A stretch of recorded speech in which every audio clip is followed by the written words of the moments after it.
Travel during pregnancy முதல் 3 மாதம் அதாவது 14 வாரம் வரைக்கும் ஜென்ரலி வந்து it's not safe to travel during pregnancy. ஏன்னு பார்த்தீங்கன்னா இந்த வாந்தி மயக்கம் எனர்ஜி லெவல் கம்மியாக இருக்கும் போது நம்ம ட்ராவல் செய்யும் போது திடீர்னு மயங்கி கீழே விழுந்துட்டா ப்ராப்ளம் வரும்ன்றதுனால ப்ரெக்னன்சியில் ட்ராவல் பண்ண வேண்டாம் அப்படிங்கிறத அட்வைஸ் கொடுப்போம்.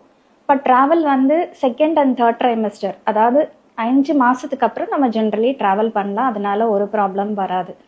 ஸோ இப்போ கார் ட்ராவலும் பண்ணலாம். பட் என்னன்னா ட்ராவல் பண்ணும் போது இன்டர்மீடியண்ட்டாக நம்ம பிரேக் எடுக்கணும். லைக் எவ்ரி 1 hour 2 hours நம்ம ஸ்டாப் பண்ணி கொஞ்சமாக நடந்தனா நமக்கு கால் வீக்கம் காஃப் மசில் பெயின் அதெல்லாம் வராமல் தவிர்க்கலாம். அண்ட் ஏர் ட்ராவல் பண்ணலாமா ஃப்ளைட் ட்ராவல் பண்ணலாமான்னு கேட்பாங்க. ஜென்ரலி அதுவும் அலோடு தான். பட் 34 வீக்ஸ்க்கு வரைக்கும் அது அலோடு. 34 வீக்ஸுக்கு மேலே ஃப்ளைட் ட்ராவல் வந்து சேஃப் கிடையாது.